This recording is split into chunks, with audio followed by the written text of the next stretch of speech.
నిశ్శబ్దం పాటించి సభా కార్యక్రమానికి సహకరించవలసిందిగా మనవి.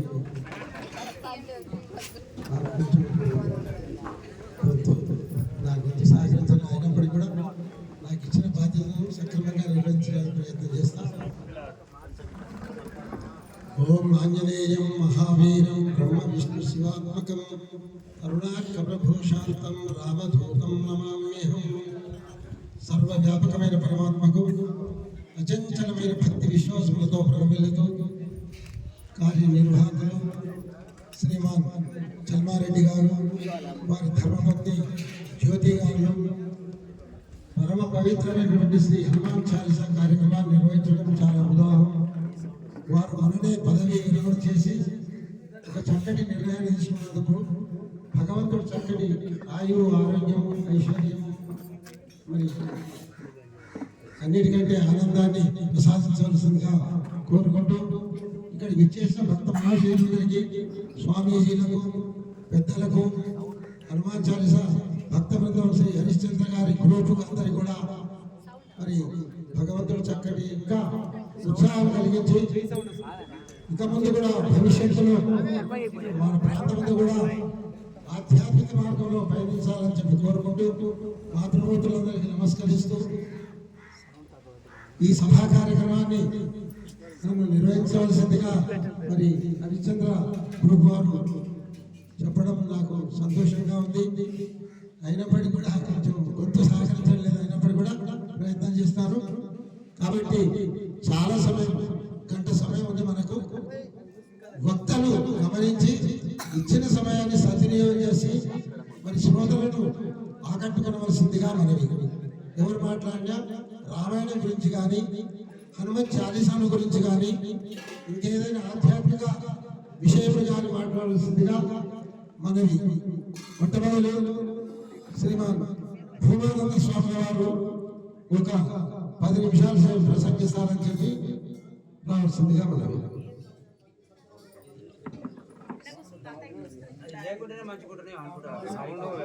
మనోజవం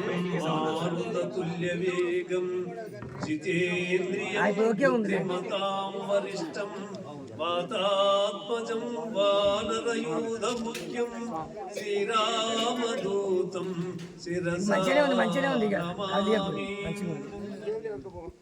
ఇక్కడ ఈ కార్యక్రమం నిర్వహించినటువంటి చల్మారెడ్డి గారు, వారి దంపతులు, కుటుంబ సభ్యులందరికీ, అలాగనే ఇక్కడ విచ్చేసినటువంటి భక్తాగ్రేసరులందరి వారి వారి ఉదయాలలో దీర్ఘమానంగా వెలుగొచ్చినటువంటి విరాట్ స్వరూపమైన ఆంజనేయ స్వామికి నమస్కరిస్తూ ఈరోజు మనం చాలా చక్కని కార్యక్రమం జరుపుతున్నాం. ఈ గ్రామంలో ఇంత పెద్ద కార్యక్రమం ఇదే మొదటిసారి అని నేను అనుకుంటా. అంత గొప్పగా సంఖ్య 100కు పైగా వచ్చింది. మొత్తం మీద చాలా చక్కగా జరిగింది కార్యక్రమం కూడా భక్తి శ్రద్ధలతో. ఇది దేనికి నిదర్శనం అంటే గృహస్థుల యొక్క పూజా విధానానికి, గృహస్థుల యొక్క భక్తికి నిదర్శనం అని చెప్పవచ్చు. ఎందుకంటే నేను పూజ చేయడానికి నన్ను పిలిచిండు రాములు గారు, కానీ నేను పూజ కొట్టి బొమ్మలాగా నిలబడ్డా. పూజ అంతా అమ్మగారే చేసింది. నేను చేసింది లేదు, అమ్మగారే పూజ మొత్తం చేసింది. అంటే ఈ పూజా ఫలమే ఈరోజు ఇంతమందిని రప్పించిందని మనం చెప్పుకోవచ్చు. అంటే అంత గొప్ప భక్తి భావన ఈ గృహస్థులకు ఉంది కాబట్టి మనం ఈ రకంగా మరి దీంట్లో ముఖ్య కారణం హరిశ్చంద్ర యొక్క ఫోన్ బలం. అదేంటంటే అదొక దివ్యమైనటువంటి వాణి. ఆ ఫోన్ ఇట్లా చేయంగానే అది ఎక్కడెక్కడో పోతుంటది, ఎన్నెన్నో హృదయాలను కదిలించి పట్టుకొచ్చింది. అదొకటి. అట్లా ఉన్న రాములు గారు కూడా దీనికి కృషి చేసి ఈ కార్యక్రమాన్ని దిగ్విజయంగా జరపడానికి ఆయన తోడ్పాడైంది. ఏ కార్యం చేసినా కానీ ఇంతమంది సహకారం ఉంటేనే అవుతుంది. కాబట్టి ఇదంతా మనం ఏమంటామంటే దైవ బలము అంటాం. దీన్ని దైవ బలము అంటాం. ఇదంతా కూడా భక్తుల హృదయాలలో భగవంతుడు ఉంటాడు కాబట్టి దైవ బలం అని అంటారు దీన్ని. భగవద్గీతలకు ఒక్క మాట చెప్తా. ఎందుకంటే 18వ అధ్యాయంలో 14వ శ్లోకంలో ఉంటుంది, మనం ఏ కర్మ చేసినా కానీ 5 కలిసి ఒక కర్మ చేయడం ప్రారంభమవుతుంది. అంటే అధిష్టానం అంటే మొదట శరీరం, ఆ తర్వాత ఇంద్రియాలు, మన ఇంద్రియాలు అవి ప్లస్ అయితే, రెండవది మూడవది కరుణములు అంటే కర్మల యొక్క కర్మలు, ఆ తర్వాత వివరణలు అంటే వాటి యొక్క విషయాలు మరి దానికి సంబంధించినటువంటి క్రియలు, ఆ తర్వాత పంచమం ఐదవది దైవ కర్మ, దైవ బలం.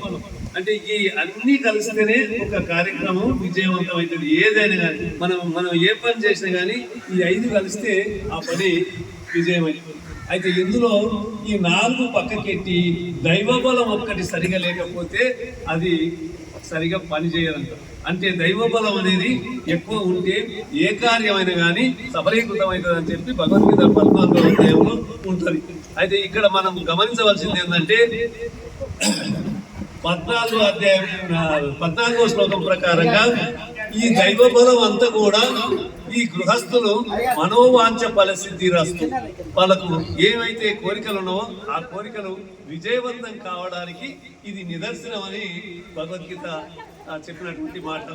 అలాగనే ఆంజనేయ స్వామి హనుమాన్ చాలీసా చేసేటప్పుడు ఆయన స్వయంగా తాను పలుకుతూ స్వయంగా చెప్పినటువంటి చాలీసా, ఇది ఎక్కడ చదివినా అక్కడ విజయము ప్రాప్తిస్తుందని, ఐశ్వర్యము కలుగుతుందని, సకల సంపదలు కలుగుతాయని, అలాగనే వారి యొక్క కోరికలన్నీ తీరుతాయని చెప్పి హనుమాన్ చాలీసాలో తాను స్వయంగా అదే కబీర్ దాస్ గారు తులసిదాస్ గారు చెప్పింది ఏంటంటే, ఆయనకు ఒక సంఘటన చెప్తారు. ఆ సంఘటన ఇప్పుడు ఎందుకు కానీ, ఆ సంఘటన చెప్పిన తర్వాత ఆయన చెప్పిన విషయం ఏంటంటే, ఈ చాలీసా ఎవరింత చదివినా ఎక్కడ చదివినా వారికి ఐశ్వర్యము, సంపద, విజయము కలగాలని చెప్పి స్వయంగా ఆ సూర్దాస్ గారే చెప్పాడు. కాబట్టి ఆ రకంగా ఈ తులసిదాస్ చెప్పిన ప్రకారంగా ఆంజనేయ స్వామి ఆ వరాన్ని అంగీకరించిండు. ఆ ప్రకారంగా మనకు విజయం చేకూరుతుందని వీరందరినీ కూడా ఆశీర్వదిస్తూ, వచ్చినటువంటి భక్తాగ్రేతులందరికీ కూడా మరొకసారి ఆనందంగా సంతోషంగా వీళ్ళకి హృదయాలలో నాకు చాలా ఆనందం అనిపిస్తుంది. ఇంతమందిని నేను ఎప్పుడు చూడలేదు.